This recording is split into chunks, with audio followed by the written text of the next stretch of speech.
Hello students, आज हम class 8 की साइंस की वर्कशीट नंबर 10 कर रहे हैं। 19 अगस्त के लिए आई है। इसमें हम माइक्रो ऑर्गेनिजम्स के बारे में पढ़ेंगे। ये हमारे चैप्टर 2 से रिलेटेड है।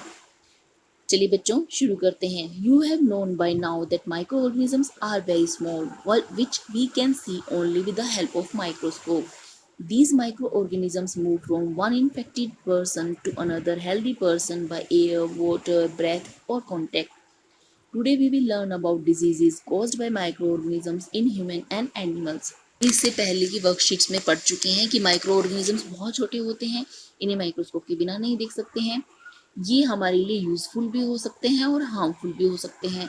आज हमें डिजीज कॉजिंग माइक्रो ऑर्गेनिजम्स के बारे में पढ़ना है। Disease causing micro organisms in human beings, protozoa, bacteria और वायरस, ये माइक्रो ऑर्गेनिजम्स ह्यूमन बींग्स में डिजीजेस कॉज करते हैं। प्रोटोजोआ मलेरिया कोज करता है। मॉस्किटो अगर हमें काट लेते हैं जिसके अंदर प्रोटोजोआ पनप रहा होता है तो वह हमें मलेरिया से इन्फेक्ट कर सकता है।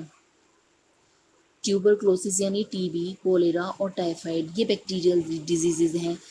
पोलियो, मीजल्स, हेपेटाइटिस ए और चिकन पॉक्स ये सभी वायरल डिजीजेज हैं।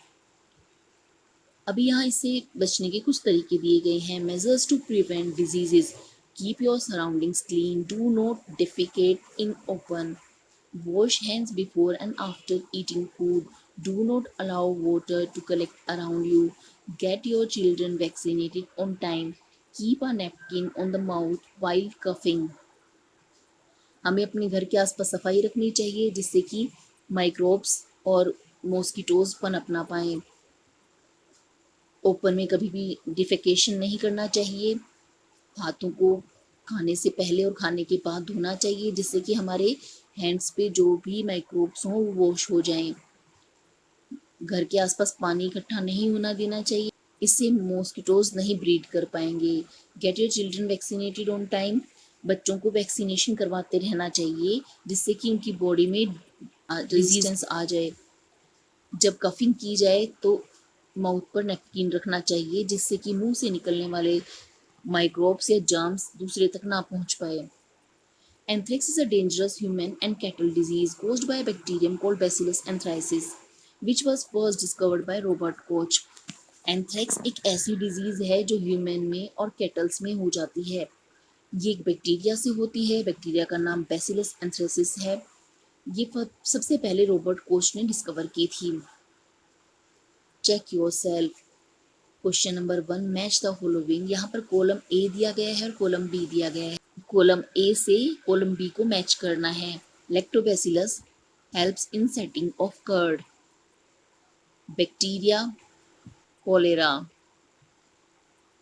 Protozoan, this cause malaria.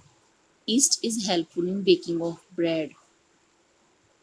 Virus cause chicken pox. यहाँ पर आप चिकन पॉक्स लिख लेंगे। Question number 2, write to any 2 ways to prevent malaria. We should use mosquito net and we should not allow water to collect around our houses.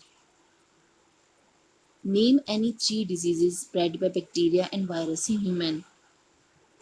Bacteria tuberculosis, cholera, typhoid cause करता है। Virus polio, measles, hepatitis A और chicken pox कोज करता है। Question number 4 है, name a disease that is found both in human and animals.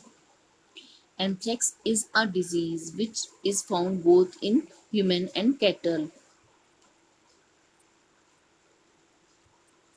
Whole world is suffering from a pandemic nowadays. Name the pandemic and the microorganism by which it is spread and mention some ways to prevent it. The pandemic is corona and it is spread by coronavirus. Maintain social distance. Wash your hands with soap and water regularly and use mask. आज की worksheet में हमें इतना ही करना है। जल्द ही next worksheet के solution के साथ मिलेंगे।